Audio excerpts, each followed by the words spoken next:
하나님이 천지와 세상을 창조하시는 창조 기사가 소개되었었죠. 그래서 그 창조 기사 속에 어마어마한 우주의 역사들도 다 포함하고 있다. 우리가 몰라서 그렇지 우리가 보는 이 하늘 외에도 어마어마한 우주 공간이 있고 그 우주 너머 또 은하계가 있고 또 있고 우리가 정말로 알지 못하는 무한대와 같은 그런 엄청난 공간이 있고 그 공간을 또 지나가다가 보게 되면 어떻게 되죠? 이제는 하나님이 지으신 뭡니까? 또 다른 그 궁창 너머의 세상이 있다라는 것을 우리가 한번 살펴본 적이 있습니다. 자, 오늘 봉독하시는 2장과 3장 내용은 다시 2장에서 1장에 소개되었던 창조 기사의 어떤 한 부분을 다시 한번 더 부연하여 설명하는 것 같은 자세한 하나의 기사가 소개되고 있죠. 이 기사는 인간의 창조에 대한 내용을 더 아주 자세하게 말씀하고 있어요. 그래서 2장의 이 말씀은 곧 1장에서 창조 기사의 그 반복인가? 1장에서 이미 사람도 다 지으셨는데 2장에서 다시 또 사람을 짓는 이 사람은 1장과 다른 사람인가? 뭐 이런 질문을 하는 사람이 있기도 하더라고요. 여러분, 성경이 반복할 때는 매우 강조할 때나 이 대꾸로 이렇게 병형 대꾸로 두 번 할 때가 있긴 합니다만은 여기 1장과 2장은 반복이 아니라 또 부연 설명이 아니라 1장에 있었던 창조 기사의 그 목적, 왜 사람을 창조하셨습니까? 모든 세상을 왜 창조하셨습니까? 결국 사람을 위하여 창조하셨고, 그러면 사람은 왜 창조하셨습니까? 하나님의 어떤 그런 그 권위, 하나님의 어떤 위치, 하나님을 대신하고 대표하는 어떤 정말로 뛰어난 하나의 어떤 창조물로서 사람을 지으셨고, 그래서 온 세상과 만물을 다스리도록 하나님께서는 에덴 동산에 이 사람을 세워 두시게 된 것이죠. 그래서 2장 이 말씀은 곧 1장에서 지으신 그 사람을 이제는 하나님을 대표하는 어떤 생명체로서 세우시기를 원하시는데, 과연 어떻게 그 일을 이루어 가실 것인가 하는 것을 자세하게 보여주시는 또 다른 차원의 부연 설명을 뛰어넘어서 또 다른 차원의 하나님의 말씀 계시가 되고 있다는 것을 알아야 되는 것이죠. 이 2장에 나오는 이 말씀을 통하여서 사람 창조를 자세히, 그 기사를 자세히 설명하는데, 이 기사 내용을 봄으로써 이제는 정말로 하나님이 천지를 지으신 목적과 그 가운데 사람을 세우신 목적, 결국은 하나님께서는 이 모든 시간 개념 속에서 마지막에 얻으실 것이 무엇인가 라는 것, 또 그것을 어떻게 이루실 것인가 라는 것을 이 2장에서 좀 더 자세하게 담아 두고 계시하여 말씀하고 있다는 것을 우리는 깨달을 수가 있는 것이죠. 그래서 그런 하나의 어떤 이해를 갖고 이 말씀을 우리는 살펴보아야 되는 것입니다. 이 자세히 내용을 우리가 한 절 한 절 읽지는 않겠습니다만은 여러분 잘 아시기 때문에 제가 얼른 요약을 해드릴 거예요. 첫 번째로 하신 것이 무엇입니까? 영적인 존재로 일단은 사람을 창조하셨다라는 것을 오늘 봉독하시는 2장 말씀에 이제는 좀 더 자세히 말씀하고 있죠. 7절 말씀을 가서 보게 되면 이런 말씀을 기록하고 있습니다. 여호와 하나님이 흙으로 사람을 지으시고 생기를 그 코에 불어 넣으시니 사람이 생명이 된지라, 이렇게 말씀하고 있죠. 그래서 사람을 하나님의 형상 모양대로 지으셨는데 이제는 2장에 와서 다시 그것을 설명하고 있어요. 흙으로 사람을 지으시고 어떻게 그 코에 생기를 불어 넣으셨다는 것이에요. 생기를 그 코에 부르는, 이 생기라는 것이 무엇입니까? 네샤마라는 단어죠. 네샤마, 이것은 영이라는 말도 되고 호흡도 되고 숨도 되고 생기도 되고 뭐 여러 가지 뜻이 다 동시에 포함하고 있습니다만은 이것은 하나의 여호와의 기운이라는 그런 어떤 의미로 주로 쓰이고 있어요. 그러나 이 말씀 속에는 하나님의 영이라는 뜻도 들어있는 하나의 단어이기도 하죠. 생기를 그 코에 불어넣으셨다, 그러니까 하나님의 영을 불어넣으셨다, 이런 의미가 되는데요. 그래서 바로 이 우리 성경 번역은 그 뒤에 그 코에 불어넣으시니 사람이 살아있는 영이 된지라, 이렇게 말하고 있어요. 사람의 영이 된지라. 생영, 그죠? 바로 그냥 이 기사를 쓴 번역자는 앞에 넣었던 그 생기가 하나님의 영이다라고 아예 그냥 자기가 해석을 해서 그렇게 써버렸어요. 뒤에 있는 이 사람이 생영이 되었다, 그 말은 네표시라는 단어인데, 이 단어는 그냥 존재라는 의미거든요. 사실은 영이라는 의미가 아니라 그냥 어떤 하나님이 지으신 창조물, 그죠? 존재, 어떤 뭐 그런 being, 영어로 하면 그런 뜻, creature 그런 뜻이 되는데, 그런데 그냥 이 성경, 우리 한글 성경 번역은 하나님이 생기를 불어 넣으시니까 그만 살아있는 영이 되었다, 생명이 되었다라고 그냥 해석을 해버렸어요. 그런데 저는 이것이 잘하는 해석이라고 생각하고 싶어요. 예. 왜냐하면 이게 내용상으로 거의 정확하기 때문에, 내용상으로 정확하기 때문에 이 번역이 참 잘된 번역이다라는 생각을 하게 되는 것입니다. 왜 그렇습니까? 하나님이 사람을 지으셨을 때 너무나 분명하게 영과 혼과 육의 존재로 지으셨거든요. 하나님의 형상대로 지었다라는 그 말 속에도 삼위가 일체로 계시는 하나님, 그죠?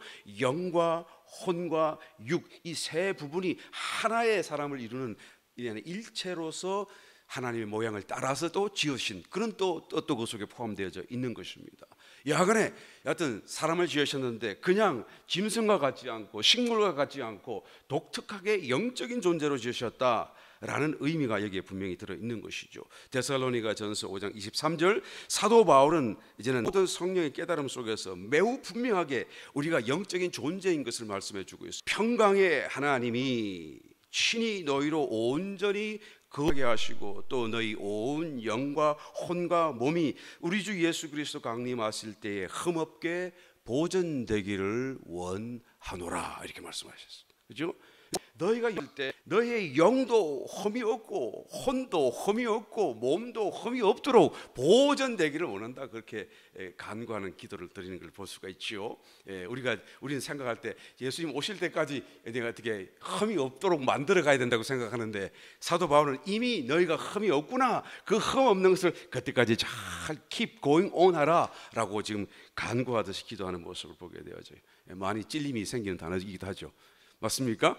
우리가 지금 영과 혼과 몸이 지금 흠이 없어서 주님이 당장 오셔도 우리는 아무 문제가 없는가 한번 되돌아보게 되는데, 여기서 분명한 것은 영도 있고 혼도 있고 몸이 있다라는 거예요. 많은 사람들이 영과 혼을 하나로 묶어서 생각하는 사람이 많아요.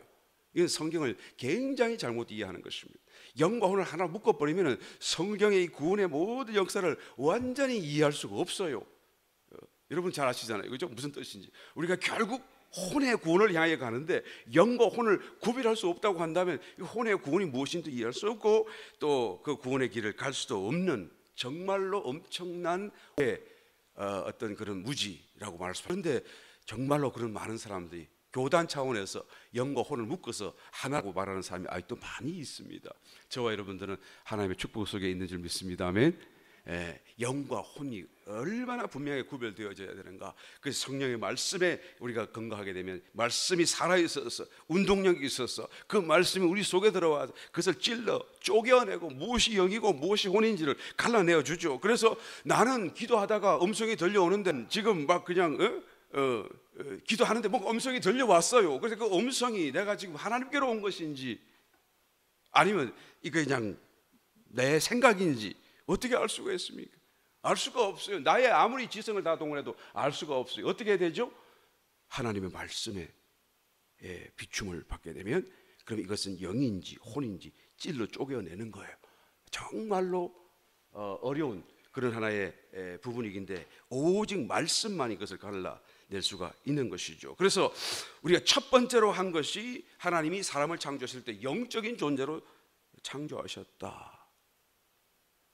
그런데 결국에는 그 영적인 존재가 육적인 존재로 타락을 하게 되죠. 그리고 다시 예수님 오셔가지고 믿는 사람마다 구원받죠. 그 구원이라는 게 뭐죠? 중생을 얻는 것인데요, 중생을 얻는다는 게 무엇입니까? 곧 우리의 영이 다시 생명을 얻고 살아나는 것을 얘기하는 거예요. 자, 그래서 지금 아담 최초의 사람을 창조하시는 이 과정이 결국 다시 둘째 아담이신 예수님이 오신 이후로 다시 재창조돼서 살아나는 이 사건과 같이 병행 구절로서 지금 상징하고 있다는 걸 깨달아야 되는 거예요. 그러니까 창세기 이 기사는 그냥 사람 창조하고 옛날 역사로 끝나는 것이 절대 아니고 오늘날 우리에게 일어나는 사건을 그대로 그림과 같이 보여주는 거예요. 두 번째로 하신 일이 무엇입니까? 사람을 창조하실 때 무슨 일로 하셨습니까? 그 지으신 사람을 생명나무 에덴 동산 중앙에 있는 생명나무 앞으로 데려다 놓으셨어요. 제가 다시 한번 본문 말씀 8절 9절 읽어봅니다. 여호와 하나님이 동방의 에덴의 동산을 창설하시고 그 지으신 사람을 거기 두시고 여호와 하나님이 그 땅에서 보기에 아름답고 먹기에 좋은 나무가 나게 하시니 동산 가운데는 생명나무와 선악을 알게 하는 나무도 있더라. 그렇죠? 자, 그래서 그 동산 가운데로 옮겨 오셨어요. 데려다 오신 거예요. 그죠? 그게 다시 말하면 두 번째로 하신 일이죠. 사람을 흙을 빚어서 생기를 불어넣으시고 영적인 존재로 지으신 다음에 다시 이제는 그 사람을 에덴 동산 중앙에 어디 왜 거길 가운데 데려오셨나요? 생명나무가 있기 때문에. 그 생명나무 과실을 먹으라고 하는 거죠. 오늘날 말로 하자치면 무슨 말입니까? 영적인 교통 속에 우리가 살게 되는 거예요. 성령이 우리 속에 들어오셨고 그 성령과 더불어 교통 속에서 성령의 공급을 계속 받는 이 상태를 말씀하고 있는 것이죠. 생명나무이신 그리스도, 그 그리스도의 영이신 성령, 성령이 내 속에 오셔서 성령과 교통하는 것이 바로 오늘날 에덴 동산 중앙에 있는 생명나무 과실을 계속 먹고 하나님의 생명을 내 속에 계속 받아들이고 공급받는, 그래서 영원히 죽지 않는 상태로 살 수 있는 그 하나님의 생명 안에서 참으로 풍성한 생명력을 공급받는 이와 같은 상태를 말씀해 주고 있습니다. 여러분, 생명나무 보신 분은 아무도 없을 것입니다만은 그 생명나무의 크기가 저는 분명히 확신하기는 그렇게 큰 나무가 아니라고 생각을 해요. 예, 어느 정도일까? 그냥 아담한 이렇게 아담한 이런 나무라고 생각해요. 나중에 천국 가 보시게 되면 우리가 분명히 확인할 수 있겠습니다만은 제 말이 틀림없을 것입니다. 성경에도 그 말을 하지 않지만 저는 분명히 확신하기는 내 키보다 그렇게 훨씬 크지도 않고 이렇게 적당하게 이렇게 클 거라고 생각해요. 적어도 2m 절대 조금 2m 정도 될까요? 그래서 그냥 내 손이 닿을 수 있는 범위까지. 왜 그런 확신을 가집니까? 여기 전부 다 비우고 상징이고 그죠? 연결되어 있잖아요. 구약과 신약이 연결되잖아요. 전부 다 연결되잖아요. 결국 이 생명나무라고 하는 것이 오늘 신약 시대의 보혜사 성령, 우리 가운데 와 계신 성령과의 교통, 그 생명을 공급받는 상태를 의미하고 있다고 한다면 그 성령이 멀리 계시면 우리가 어떻게 성령과 교통할 수 있나요? 그 생명나무가 멀리 있고 높이 있으면 우리가 그걸 어떻게 따먹을 수가 있나요? 그죠? 그러니까 우리가 쉽게 접근할 수 있고 쉽게 공급받을 수 있는 어떤 그런 상태를 말하고 있을 것입니다. 그래서 우리가 성막, 구약에 있는 그 성막을 보게 되면 성막 안에 이제 제사장이 제사를 지내잖아요. 그 제사를 지내는 목적은 우리 죄를 씻음 받는 것이 제사의 목적이 절대 아닙니다. 이 제사의 목적은, 성막 안에서 제사의 목적은 이제는 그 지성소에 계신 하나님을 만나러 가기 위한 거예요. 사실은 이게 목적이에요. 근데 만나러 가기 위해서 이 죄가 씻음 받지 않고서는 만날 수가 없으니까, 그러니까 죄를 번제단을 통해서 죄를 씻고 또 대속 받고 그리고 들어가고 또 이렇게 된 과정을 가게 되는 것이죠. 그러니까 최종적인 목적은 하나님을 만나는, 정말로 임재해 계신 살아계신 하나님을 만나는 것이 성막을 주신 목적인데요. 근데 그 성막을 이제 들어가서 제사를 따라 그 길을 가게 되면, 지성소까지 나가는 길을 가다 보면 첫 번째 만나는 것이 번제단이에요. 번제단의 크기가 얼마나 됩니까? 뭐 5규빗 정사각형에다가 이제는 뭐 한, 그죠? 5규빗이면 얼마죠? 그 한 규빗이 45cm니까 한 뭐, 이 높이는 2.5죠. 높이는 2.5 번제단이죠. 내가 지금 그렇게 기억하는데 맞죠? 이게 정사각형입니다만 높이는 2.5 규빗이죠. 그러니까 얼마 안 돼요, 키가. 그러니까 1m 반쯤 되나요? 1m 반쯤 되죠. 그 정도밖에 안 되죠. 그러니까 나보다 키보다 높지 않아요, 번제단이. 이게 높고 거창한 게 아니다 그 말이에요. 그거 내가 그것을 할 수 있는 거죠. 내가 접근할 수 있고 내가 뭔가를 할 수 있는 그런 높이고 내가 어떤 감당이 되어지는 어떤 그런 사이즈인 거예요. 그리고는 다시 들어가면 어떻게 되죠? 이제는 오른쪽에 떡상이 있고 왼쪽에 그 등대가 있고, 그 다음에 여기는 가운데는 분향단이 있는데, 이것도 높이가 떡상도 그죠? 한 1. 한 규빗 반이죠, 높이가. 그러니까 한 뭐 75cm나 한 뭐 1m 정도, 그죠? 내가 이게 허리를 숙여야 될 정도. 어떻게 아주 그냥 아담 사이즈, 이런 사이즈, 이런 높이라는 얘기예요. 예? 그러니까 정말로 내가 마음대로 뭔가를 할 수 있고, 떡을 꺼낼 수 있고, 올려놓을 수 있고, 먹을 수 있는 이런 높이예요. 분향단도 마찬가지고요, 그죠? 그 정도 높이예요. 안에 들어가면 지성소는 어떤가요? 마찬가지예요. 그런 정도 높이밖에 되지 않는 거예요. 모든 게 다 아담 사이즈인 이유는 무엇입니까? 곧 그만큼 그것을 하나님의 성전, 뭐 그냥 하나님의 그러면 뭐 어마어마하게 크고 막 위대하고 우람하고 그래가지고 와 위압감을 느껴야지 마땅할 것 같은데, 실제로 하나님이 우리에게 주신 성막이라고 하는 것은 그렇게 아담한 사이즈. 왜 아담할까요?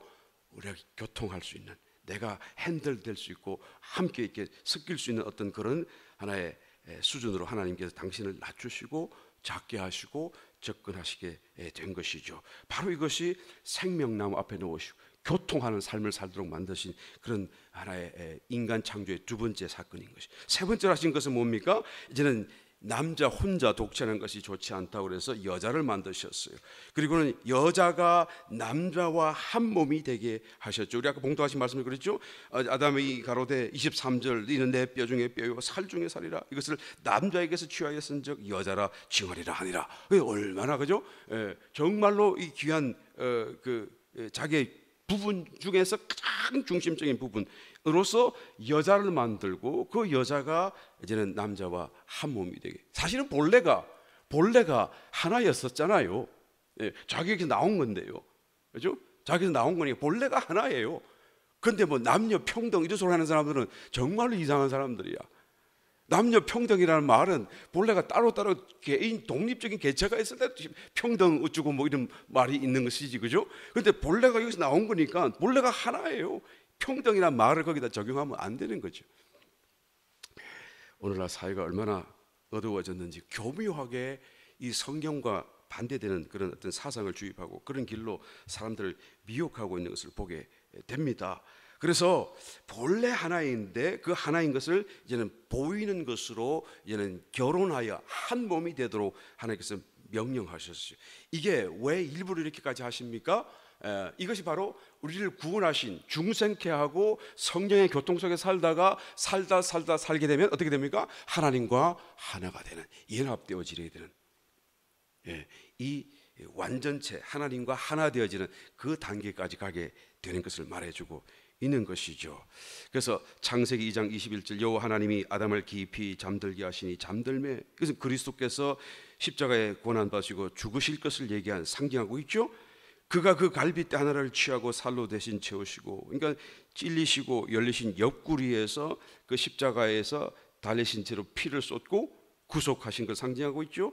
또 물을 쏟으셨어요. 이 물은 생명이 흘러나오신 거죠. 그러니까 반석을 쳐서 물이 터져서 물이 솟아나온 것, 이 생수가 솟아나온 것, 이것을 상징하고 있어요. 이게 생명의 흐름을 얘기하는 것이죠. 그러니까 예수 그리스도께서 이제는 십자가에 돌아가심으로 인하여서 우리를 구속하셨을 뿐만 아니라 이제는 거기에서 그리스도의 생명, 나누어 줄 수 있는 생명으로 우리에게 오셔서 이제는 우리를 중생케 하시고 우리와 이제는 교통하시며, 결국에는 그 생명으로 더 풍성케 하여서 이제는 완전한 하나님과의 연합을 이루게 되는 것이.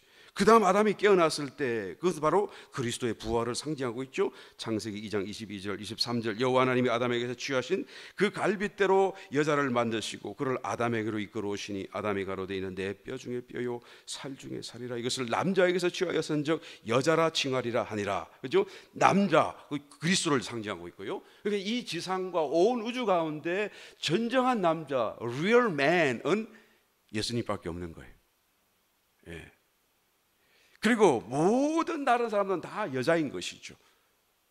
그래서 성경에서 계속하여 이스라엘 백성들을 she라고 발을 하고 여자로 비유하고 있고, 그 다음에 신약에 와서는 또 신부로 말씀하고 있는 그 이유가 여기에 있는 것입니다. 전체로 다 이제는 예수님이 진정한 남자로서 이제는 한 몸을 이루게 될 것임을 말해주고 있죠. 이게 바로 창세기의 2장에 나타나는 사람 창조의 숨은 하나의 상징적이고 또한 예표적인 하나님의 계획과 뜻을 담고 있다는 것을 우리가 알 수가 있는 것이죠. 그런데 이렇게 위대한 하나의 창조물로서, 피조물로서 또 위대한 하나님의 그런 관심과 기대 속에서 최고의 그런 어떤 유망주로서 지음을 받았던 사람이 3장에서 바로 타락을 해요. 3장부터 11장까지 타락하고 또 타락하고 또 타락하고 또 타락하고, 우리가 어디까지 타락을 하는지 한번 살펴보기를 원해요. 그래야지 우리가 돌아올 거 아니겠습니까? 거기서부터 다 돌아오고, 한 번만 돌아온다고 해서 우리가 다 이제 됐다 할 수 없는 것이, 정말로 그 타락의 깊이가 어디까지인지 또 어떤 타락을 했는지 깨달아 볼 필요가 있습니다. 3장으로 넘어가서 바로 첫 번째 타락을 소개하고 있어요. 어떤 타락입니까? 뱀이 이제는 그 에덴 동산을 찾아오죠. 그리고 선악과를 먹으라고 유혹을 하죠. 그런데 그 아담이 그 유혹에 넘어가고 말아요. 그리고는 선악과를 따먹죠. 이게 첫 번째 타락입니다. 왜 타락입니까? 하나님 하지 말라고 그랬는데 그 말을 불순종하는, 하나님 말씀을 불순종하는 이 타락이 첫 번째 타락인 것입니다. 어떤 사람은 그렇게 질문합니다. 전지하신 하나님은 이 사람을 이 불순종할 것을 다 아실 텐데 왜 그냥 그래서 생명나무만 두시면 될 거를 그 옆에다 선악과까지 두셔가지고 그렇게 타락하게 만드시고 그렇게 불행 가운데 빠지게 만드는가? 차라리 그 선악과가 없었으면 인류가 죄도 짓지 않았을 거고 불행도 하지 않았을 텐데 왜 하나님은 그렇게 하셨는가? 하나님 아시면서, 하나님 참 고약하시다, 그죠?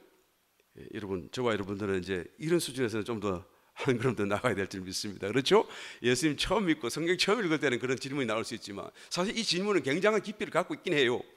그러나 그 질문하는 태도가 거기에서 한 단계 더 들어가야 된다라는 것을 우리는 말할 수밖에 없습니다. 타락이 없고 불행이 없다고 한다면, 그래서 최초의 사람 아담이 만약에 타락하지 않았다고 한다면, 그래서 불행이 들어오지 않았다고 한다면, 그러면 정말로 최고와 최선의 그런 행복이고 하나님이 말씀하시는 그런 어떤 축복 속에 살게 될 것인가? 그게 아니다라는 것을 우리는 알아야 되는 것입니다. 하나님은 다 알고 계시고 이 타락할 것까지도 다 아셔서 이제는 그 위에 모든 대책까지 갖고 계셔서 이제는 오히려 그것과 더불어 합력하여 최고의 선을 만드시는 것이 하나님의 목적이고 뜻이고 또 사랑이고 마음이다라는 것을 우리는 알아야 된다라는 것이죠. 그러니까 하나님을 너무 쉽게 우리는 판단하고 또 이분법적인 그런 사고를 가지고 이거 아니면 저거, 왜 이렇게 하셨나, 왜 저렇게 안 하셨나, 이렇게 나누지 말고 우리가 모르는 어떤 것을 만날 때마다 하나님은 우리가 알지 못하는 더 놀라운 생각을 갖고 계실 것이고, 분명히 하나님이 하시는 그 일에는 반드시 최고의 최선의 하나님의 어떤 선하심이 들어있다라는 것을 우리는 지금 이해하지 못할지라도 그것을 인정하고 하나님의 말씀을 대하는 겸손한 마음이 일어나야 될 줄 믿습니다. 오히려 이런 이분법적인 그런 단순한 논리 속에서 우리 하나님을 자꾸 그 오묘하시고 복잡하고 찬란한 어떤 섭리를 자꾸 제한하고 가두어 두려고 그래요. 그래서 내가 어떻게든 이해하려고 하는 건 좀 좋은 일이겠지만 이해 속에 다 넣으려고도 하지 마세요. 나는 이해할 수 없을 것이다. 내가 하나님을 다 이해하고 하나님 하신 일을 다 이해하고 하나님 마음을 다 이해한다고 하면 물론 좋겠지만, 그러면 그 하나님은 더 이상 하나님이 될 수가 없어요. 왜? 내 이해 수준밖에 안 되는 어떤 대상이지 그것은 하나님이 아니에요. 하나님은 나의 이해를 뛰어넘고 나의 생각을 뛰어넘고 정말로 내가 알지 못하는 크고 비밀한 어떤 일을 가지고 계신 분이어야 하나님이시기 때문에 그런 것이죠. 그래서 늘 우리의 마음을 겸손하게 낮추어서 하나님을 인정해드리고, 뭔가 하나님은 내가 다 알지 못할지라도 굉장한 어떤 뜻을 갖고 계시고 더 좋은 것을 위하여 이렇게 하셨다, 틀림없다, 내가 깨닫기를 원한다, 더 가르쳐달라, 하나님 나를 더 인도해 주십시오 라는 그런 마음의 자세가 일어날 때 우리는 정말로 성경의 깊이와 또 더 깊은 은혜의 자리로 나아가게 될 줄 믿습니다. 왜 아담을 지으시고 그 아담 동산 한복판에 생명나무만 두시면 될 거를 선악과까지 두셔가지고 결국 타락하게 만드셨는가? 우리가 다 알 수는 없지만 가장 분명한 한 가지 분명한 이유는요, 자유의지와 관련이 있는 거예요. 우리에게 자유의지를 주셨거든요. 이게 굉장히 어려운 말 같습니다만 또 쉽게 우리가 이해할 수 있습니다. 우리를 자유의지를 가진 최고의 피조물로 만드신 거예요. 자유의지를 주신, 이거는 정말 우리에게만 주시는 굉장한 어떤 하나의 어떤 기능이고 또 특혜고 특권이고 어떤 그런 하나님의 축복이다라는 것을 우리는 알아야 되죠. 우리를 마치 세상 중에 있는 모든 차들 중에서 비유하자 치면 제일 좋은 차를 우리는 슈퍼카라고 얘기하잖아요. 슈퍼카. 슈퍼카는 정말로 막 휘황찬란하고 막 엄청나게 비싸잖아요. 한 대가 막 수억씩 하는, 그죠? 그런데 그 슈퍼카라는 것들이 그냥 외관만 멋지고 그냥 보기가 아름다운 것이 아니라 실제로 그 성능 면에서 굉장하죠. 이 슈퍼카라고 하는 것은 말이죠, 막 속도가 순식간에 왕 하고 달릴 수 있는 그런 차들이에요. 여러분 차를 잘 모르시는 거 이렇게 죄송합니다만 좀 설명을 다르게 아는 것이 이거밖에 없어서 설명을 다르게 할 수가 없네요. 그러니까 신호등에 딱 대기하고 있다가도 출발하면 그냥 슈퍼카는 부앙 하고 저기 도망가버려요. 이 차는 아무리 속력을 내도 못 따라가요. 이게 에너지 이 파워가 힘이 엄청나죠.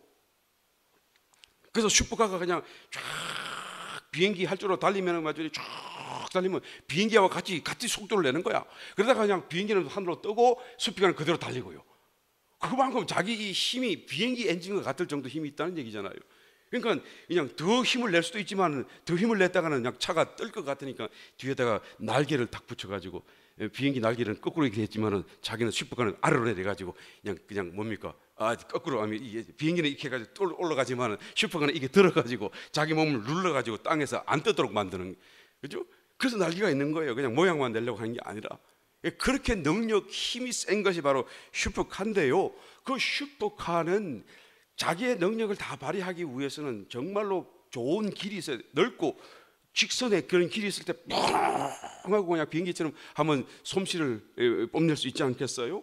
그런데 만약에 슈퍼카를 들어다가 저 시골 그냥 그 비탈길 같은 그 꼬부랑 길에다 탁 놔두고 그리고는 살아라 그러면은 이 슈퍼카는 그냥 이 길을 간다고 얼마나 힘들겠어요? 자기 힘도 써줄 수 없고 힘이 있지만 쓸 수가 없어요. 꼬부랑 하고 길은 울퉁불퉁하니까 막 붕 달릴 수가 없잖아요. 외관은 아름답고 멋있을지라도 충분히 자기의 역량을 발휘하지 못하고 살 수밖에 없잖아요. 왜 이야기를 합니까? 우리가 하나님 앞에 영광을 올려드리는 것도, 그죠? 우리의 모든 가진 것을 가지고 다 하나님께 영광을 올려드리게 되면 그러면 더 영광을 받을 수 있잖아요. 나의 외모로만 영광을 올리는 것이 아니라 나의 가진 모든 역량과 능력을 가지고 하나님을 숭배하고 또 찬양하고 하나님을 높이게 되면 어떻게 되죠? 하나님 앞에 더 많은 영광을 올려드릴 수 있게 되는 거 아니겠습니까? 그래서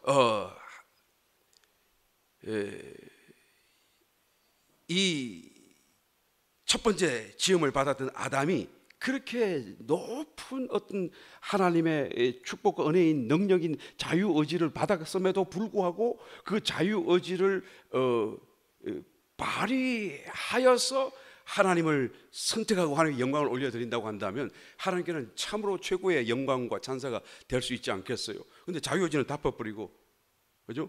그냥 선악과도 없고 그냥 생명나무 있고 맨날 생명가시만 먹는데, 그럼 죄는 안 지을지 모르겠지만 나는 선악과를 먹을 수 있음에도 불구하고, 나는 사탄을 선택할 수 있음에도 불구하고 나는 하나님을 더 사랑합니다, 하나님을 더 선택할 거예요 라고 하며 선악과를 먹지 않고 생명나무 가시만 먹는다고 한다면 그럼 어떻게 되죠? 나는 더 하나님께 영광을 올려드리는 거예요.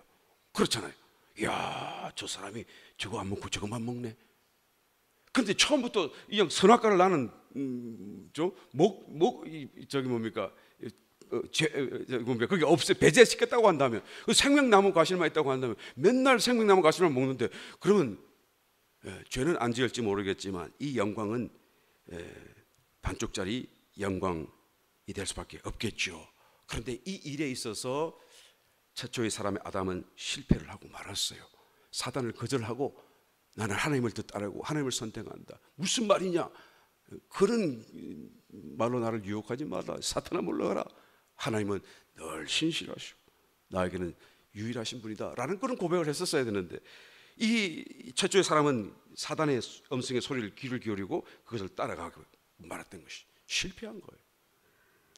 하나님의 영광 돌려드린 일에 실패하고 말았어요. 그 자유 의지를 갖고요. 그런데 둘째 아담인 예수님은 성육신하셔서 오시자마자 사단에게 광야 가운데서 시험을 받으셨잖아요. 그 시험 가운데 내가 모든 걸 너에게 주리라, 나에게 절망하라, 이 세상 영광을 다 보여주면서 다 만성과 백성과 나라 너에게 다 주겠다, 나에게 절망하라. 그런데 예수님이 뭐라 그러셨나요? 사탄아 물러가라. 그리고는 거기서 완전한 주저함 없이 승리하셨던 것을 보게 되는 것입니다. 그러니까 이 둘째 사람인 아담인 예수님이 그와 같이 사단을 거부하고 하나님을 선택했던 이 사건으로 인하여서 하나님께서 정말로 영광을 받으셨을 거예요.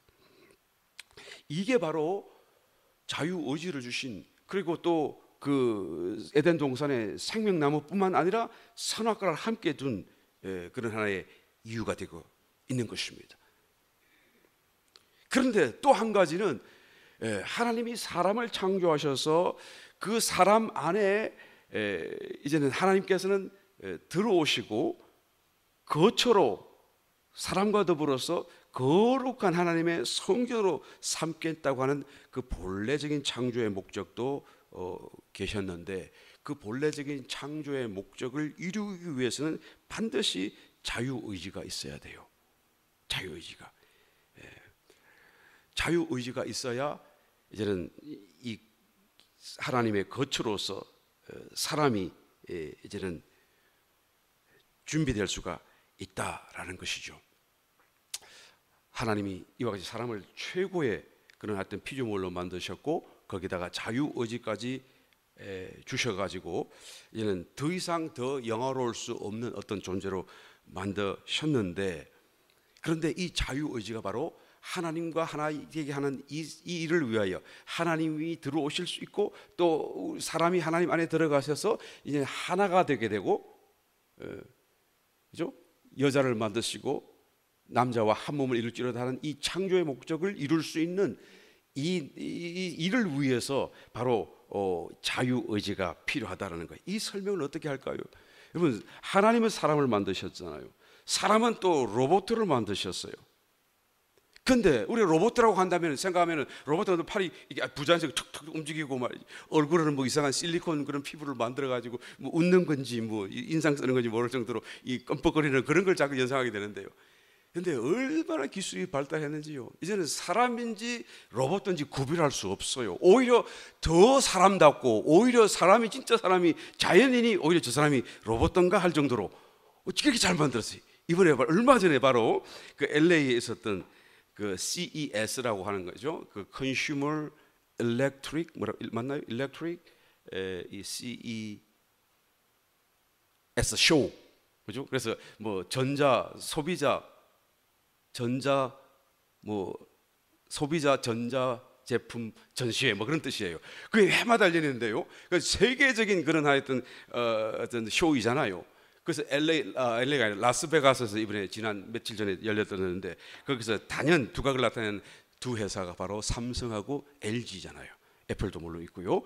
근데 이 삼성이 이번에 한 가지를 발표를 했는데, 네온이라고 하는 이름을 붙여가지고 인공인간을 소개했어요. 인공인간. 그러니까 컴퓨터를 통해서 그 인공지능을 통해서 사람을 이제는 만들어낸 거죠. 그런데 그 사람이 정말로 진짜 자연인과 너무 흡사한 거예요. 그 누가 진짜인지 누가 가짜인지 알 수 없어요. 한번 이름만 보실까요? 내가 자료를 한번 가져왔거든요. 아까 잠깐 띄워줬던 그림, 거기 보면 사진이 나오거든요. 누가 진짜고 누가 인공인지 여러분 한번 맞춰보세요. 이 네 사람 중에 한 사람이 또 네 사람이 더 있거든요. 전체 8명 중에 한 사람은 진짜 자연인이고 나머지는 이 컴퓨터가 만드는 사람이래요. 누가, 여러분 얼굴이 잘 안 보이시니까 잘 모르겠죠. 누가 진짜 자연인인가?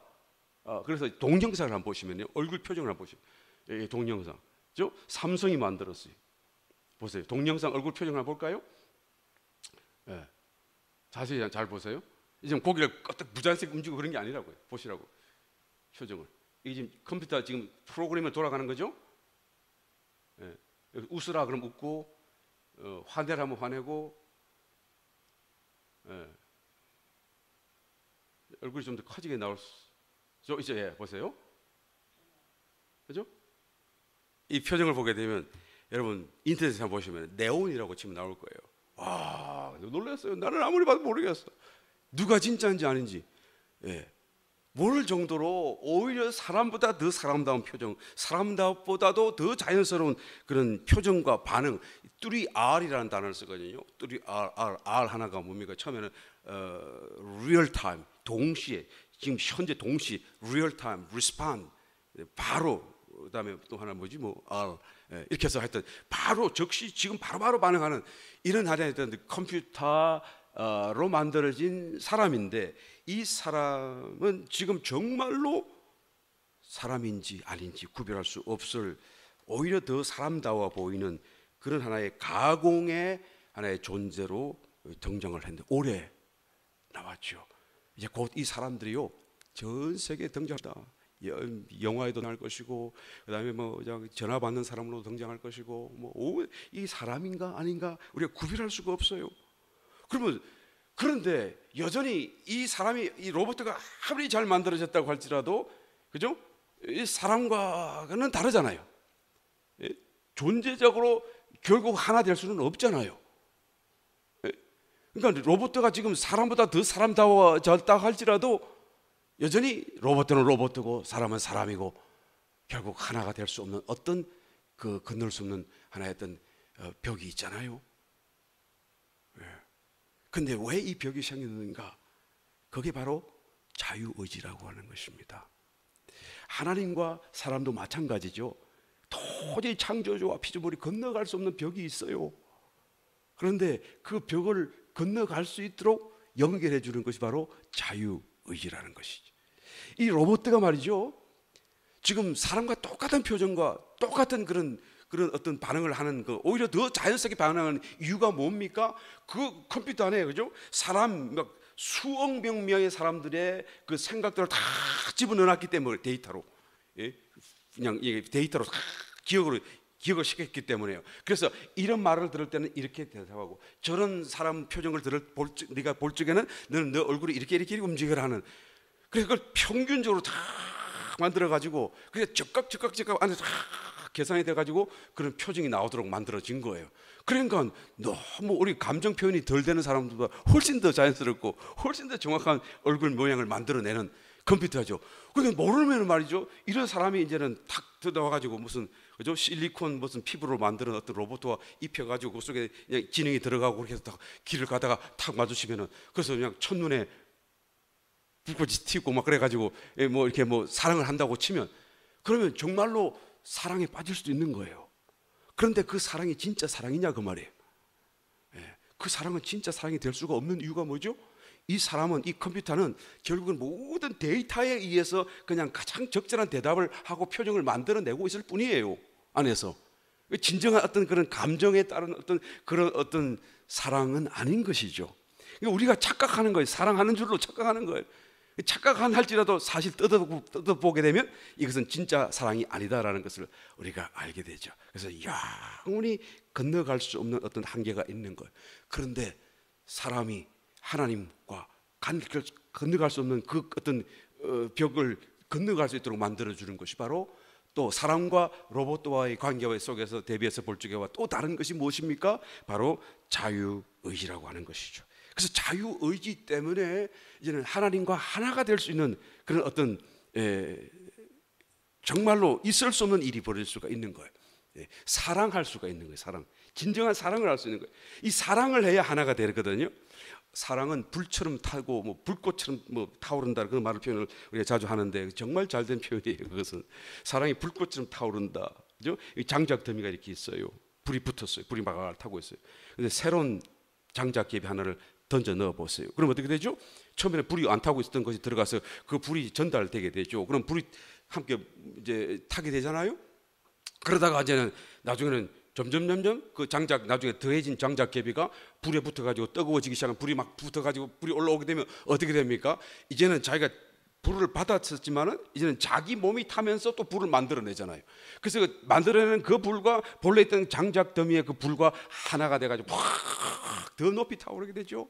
그 불 안에서 하나가 되는 거잖아요. 이 사랑은 불꽃처럼 타오른다 그러는데 정말 잘된 표현이 맞아요. 성경적인 표현이에요. 알고 보면. 그러니까 사랑 안에서 하나가 될 수 있는 건데 그 진정한 사랑을 컴퓨터는 할 수 없고 로봇은 할 수 없고 사람은 할 수 있다고 말이에요. 왜 할 수 있나요? 자유의지가 있기 때문에. 그죠? 이거는 데이터에 의한 게 아니고 계산에 의한 게 아니고 그럼에도 불구하고 나는 그럼에도 불구하고 나는 이분을 사랑해. 나는 이래도 사랑하라고 하는 그런 자유로 자기의 의지를 따라서 선택하여 의지를 발휘할 수 있는 이 자유의지 때문에 이 진정한 사랑이 가능하게 된 거예요. 하나님 우리를 사랑하신 것도 하나님의 자유의지예요. 그렇잖아요. 우리가 사랑받을 수 있는 조건이 합당한 어떤 근거가 있나요? 이런 형편없는 사람들을 싹 지우고 새로 만드시면 될 거를. 그런데 하나님 우리를 사랑하시기를 선택하시고 하나님 우리와 함께 하시게 된 것이죠. 그래서 오셔서 모든 죄를 끌어안고 다 갚으시고 우리와 하나 되셨는데 이 하나라는 개념이 사랑 안에서요 결국은 연합되는 것까지 나아가게 되는 거예요. 이게 바로 창조 목적이고요. 이게 바로 우리에게 주신 자유의지의 놀라운 하나의 능력, 기능이 되고 있는 겁니다. 그래서 에덴 동산에 왜 선악과를 세웠나요? 왜 선악과를 안 치우셨나요? 정말 우리가 다 깨달을 수 없는 더 높은 하나님의 어떤 그런 뜻이 그 속에 있습니다. 로마서 8장 28절 보게 되면 하나님을 사랑하는 자 곧 그 뜻대로 부르심을 입은 자들에게는 뭐예요? 이 모든 것이 합력하여 선을 이룬다. 그죠? 하나님을 사랑하는 자, 이 우리가 하는 것이고 그 뜻대로 부르심을 입은 자, 하나님 하시는 일. 이게 상호 작용하는 거예요. 상호 작용. 이게 사랑이잖아요. 그죠? 그냥 우리만 사랑한다고 되는 게 아니라 하나님도 사랑하시고 우리도 사랑하고 들어 사랑해서 이 상호 작용이 되어졌을 때 어떻게 되죠? 합력하여 선을 이루게 된다 그 말이에요. 하나님이 이 놀라운 연합의 경지까지 우리를 끌어갈 수가 있게 된다라고 말씀하고 있습니다. 이 타락, 이 사건을 인하여서 하나님께서는 그럼에도 불구하고 타락할 것을 알고 계셨음에도 불구하고 여전히 그렇게 만드셨고 또 선악과도 두셨고 타락의 결과 어떻게 되었습니까? 혼이 부패하게 됐죠. 혼이. 창세기 3장 7절 이에 그들의 눈이 밝아 자기들의 몸이 벗은 줄을 알고 무화과나무 잎을 엮어 치마를 하였더라. 그렇죠? 이 눈이 밝아진 것은 좋은 의미가 아닙니다, 여러분. 그동안 영적인 감각 속에서 보고 있고 하던 거를 이제는 그냥 죄가 들어오고 이제는 이제 죄에 물들은 이 혼적인 눈을 가지고 이제는 자기의 벗은 것을 보게 되는 거예요. 그러니까 그전에는 없던 감정도 생겨난 거예요. 부끄러우게 되죠. 두려워하게 되었었어요. 이거 없던 거였어요. 죄 때문에 생겨난 감정이죠. 왜 두려워합니까, 하나님을? 죄 때문에 이제 생겨나는 거예요. 그러니까 이 눈이 밝아진 것은 좋은 의미가 전혀 아닌 것이죠. 이 죄가 그 속에 들어왔다는 것을 반증하고 있는 것입니다. 그래서 요즘 어떤 사람들은, 어떤 집단들은 그러니까 본래 거룩한 그 하나님의 그 피조물의 상태는 이런 벗은 것을 부끄러워하지 않는 거였다. 그래서 우리는 이제는 성숙하고 거룩해진 것을 어떻게 하느냐? 우리가 벗고 있어도 서로 부끄러워하지 않아야 한다. 그런 거는 서로 그냥 벗고 그렇게 다니는 어떤 그런 집단들도 있어요. 이 아주 이단이죠. 여러분 안 부끄러워하면 그러면 영에 속한 것이고 거룩해지는 것입니까, 여러분? 그게 아니잖아요. 이 죄의 문제가 해결되지 않은 채로 벗었음에도 불구하고 부끄러워하지 않는다고 한다면 그것은 정말로 그 화인맞은 양심이라고 할 수밖에 없어요. 죄에 그냥 속고 있다는 것이지, 철저하게 속고 있는 것이지 정말 거룩해진 것이 아닙니다. 우리는 거기 분명히 이해를 가지고 있어야 되는 것이죠. 이단과 우상 숭배가 있는 곳에는 항상 이 엄란의 문제가 동행하고 있어요. 항상 그냥 이게 100%예요. 보시면 이 사람이 이단 집단인가 아닌가, 이 엄란한 행동을 하는가 안 하는가, 엄란한 이해와 어떤 교리와 가르침을 하고 있나 안 하는가 보면 금방 알아요. 이런 게 전부 다 엄란한 것이. 이 죄의 문제를 해결하지 않고 죄에서 벗어나지 않고, 만약에 죄에서 벗어났다고 하고 죄가 전혀 없는 거룩한 상태라고 한다면 여러분 처음부터 벗어난 것을 부끄러워할 것도 없고 두려워할 것도 없고 그런 개념 자체가 없어요. 죄 짓기 전의 상태죠. 그런데 지금 죄의 몸을 갖고 있는데요, 이 죄의 몸을 벗기 전에는 그럴 수가 없다는 것을 우리는 잘 알아야 되는 것이죠. 그래서 혼이 부패가 되어 첫 번째 타락한 게, 혼이 처음에 영을 따라서 거룩한 생각으로만 차 있던 것이 죄가 들어옴으로써 혼이 더러워져 버리고 말았어요. 그리고 그 몸이 얘는 육체가 되어져 버렸어요. 성경에 영어를 할 때 몸을 body라는 단어를 쓸 때가 있고 flesh라는 단어를 쓸 때가 있어요. 이 body라는 단어는 소마라는 단어인데, 이것은 이제는 정말 온전한 그릇, 무엇을 담는 그릇이라는 개념이에요. 영을 담는 그릇, 하나님을 담을 수 있는 이런 그릇, 이런 개념으로 바디라는 단어가 쓰여지고 있고, 이것이 flesh라고 하면 이게 육체라는 단어로 바뀌었을 적에는 이것은 오염된 그릇입니다. 죄에 오염된. 이 flesh가 된 것은 어떻게 됩니까? 깨뜨려져야 돼요. 부정을 탄 그릇은 다 깨뜨리라고 그러셨잖아요.